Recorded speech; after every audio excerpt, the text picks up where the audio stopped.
Assalamualaikum warahmatullahi wabarakatuh. Hai adik-adikku semua, kelas 4, 5, dan 6 MIIT Al-Uswah Pacitan Lumajang. Hari ini Ramadan ke-12, masih semangat kan? Semangat dong, jangan kasih kendor.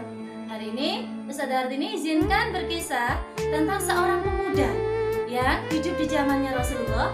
Dia miskin, tak punya apa-apa, dia terkena penyakit kulit, dia tak terkenal di bumi ini, namun dia terkenal di penghuni langit. Subhanallah. Siapakah dia? Yuk, simak kisah berikut ini. Kisah seorang pemuda yang taat kepada orang tuanya. Sebut saja dia adalah Uwais Al-Qarni yang tinggal di pinggiran kota Yaman. Dia sebagai seorang pengembala. Uwais seluruh tubuhnya terkena penyakit sopak, penyakit bercak. Uwais yatim sejak mulai kecil.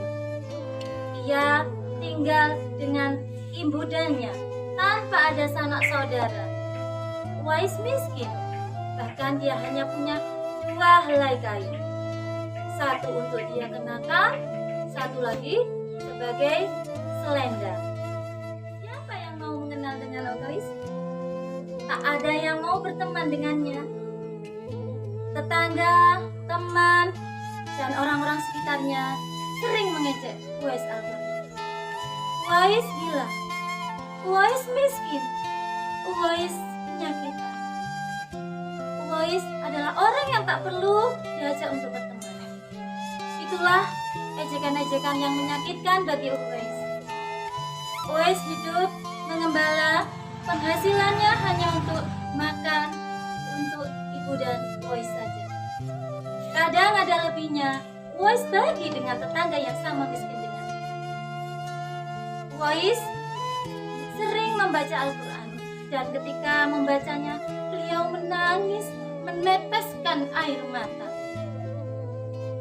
Uwais hidup di zaman Rasulullah.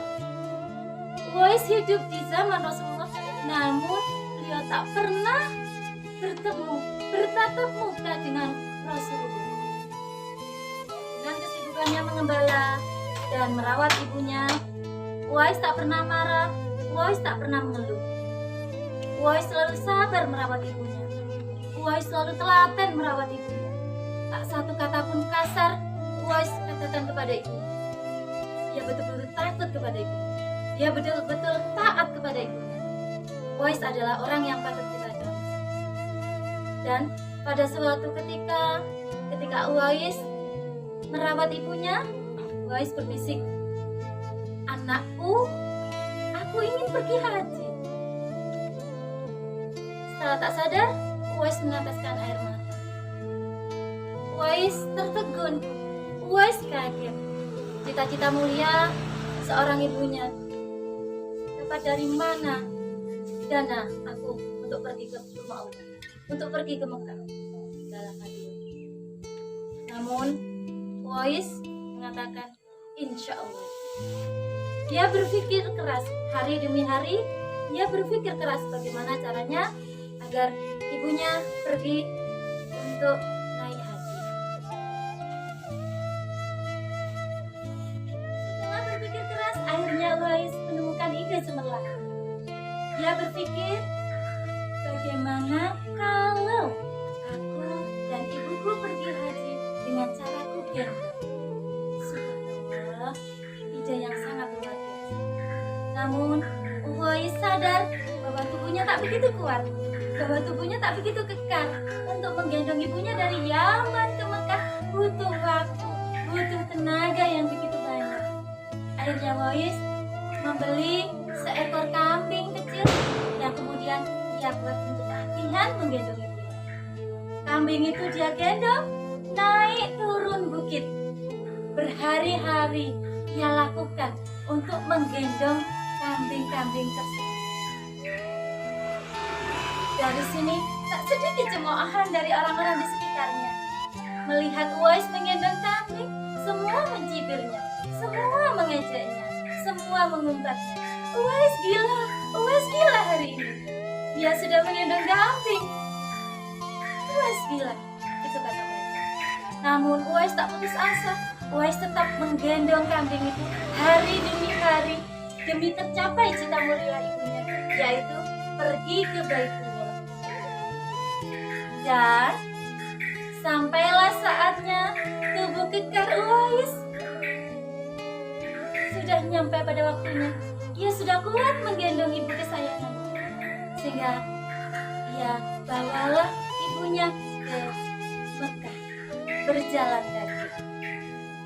Sepanjang perjalanan menggendong ibunya, ia tak mengenal lelah. Ia pandangi wajah ibunya.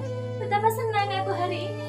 Betapa senang aku hari ini ketika aku bisa menyampaikan ibuku ke depan Baitullah. Itu yang menjadi cita-cita Uwais. Dan akhirnya Uwais memberikan cita-cita mula itu kepada ibunya. Ia berikan hadiah terbesarnya kepada ibunya. Sampailah Uwais dan ibunya ke Baitullah Mekah. Ia bersimpuh di hadapan Ka'bah. Ia bersimpuh di Baitullah bersama ibunya. Alhamdulillah, alhamdulillah, alhamdulillah. Begitu kata Uwais. Ia menangis di hadapan Ka'bah. Ia menangis di hadapan Baitullah. Ya Allah, ampunilah dosa ibuku. Ya Allah, ampunilah dosa ibuku. Ya Allah, ampunilah dosa ibuku. Itu doa yang dipanjatkan oleh Uwais. Dan dia berkata, Uwais, kenapa engkau tak berdoa untukmu juga, nak? Uwais menjawab, cukuplah ridho ibu. Cukuplah ibu diampuni oleh Allah. Maka aku juga akan diampuni oleh Allah. Suatu ketika penduduk Yaman berbondong-bondong untuk menemui Rasulullah. Uwais pun ingin rasanya ikut rombongan itu. Namun apalah daya, Uwais tinggal bersama ibunya. Dia sebatang karang yang sedang sakit. Dia tak mungkin meninggalkannya. Namun kerinduannya yang tak terbendung, ia menyampaikan kepada ibunya. Wahai ibu, bolehkah aku menemui Rasulullah? Katanya. Akhirnya ibunya pun mengizinkannya. Dengan perbekalannya cukup dan ibunya dititipkan kepada tetangganya. Akhirnya Uwais pun pergi untuk menemui Rasulullah. Sesampai di rumahnya Rasulullah, Uwais kecewa. Uwais ditemui oleh Ummul Mukminin Aisyah radhiyallahu anha, dan beliau mengatakan bahwa hari ini Rasulullah sedang keluar untuk berperang. Sepulangnya dari perang, Rasulullah bertanya kepada Ummul Mukminin Aisyah radhiyallahu anha, "Wahai istriku, adakah orang bertamu ke sini tadi? Adakah orang yang bertanya tentangku?" Dia adalah Uwais Al-Qarni. Dia adalah orang yang taat kepada ibunya, dan meskipun dia tidak terkenal di penduduk bumi, namun dia adalah orang yang terkenal di penduduk langit. Subhanallah. Aisyah radhiyallahu anha dan para sahabat tertegun, kaget mendengarkan sabda Rasulullah. Kemudian beliau melanjutkan, "Jika kalian bertemu dengannya, mintalah istighfar, mintalah doa kepadanya, karena dia adalah penduduk langit." Ibrah dari kisah ini yang pertama adalah janganlah sekali-kali kita meremehkan orang lain, apapun keadaannya, apapun hartanya, apapun kekayaannya. Yang kedua, dan ini yang menjadi yang utama dan paling utama, kita harus menghormati kedua orang tua kita. Terlebih adalah ibu kita. Sayangi ibu kita, rawat ibu kita. Jangan sekali-kali kita mengatakan sesuatu yang menyakitkan hatinya, karena beliau adalah pusaka berharga bagi kita. Sebagaimana firman Allah dalam surat Al-Isra ayat 23, "Fala taqul lahuma uffil." Dan janganlah sekali-kali kamu mengatakan kepada keduanya perkataan ah. Insya Allah demikian.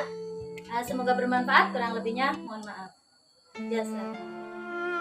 Alhamdulillah adik-adik, kita barusan sudah nonton tentang kisah pemuda yang terkenal di langit karena ketaatannya kepada orang tuanya, terlebih kepada ibundanya.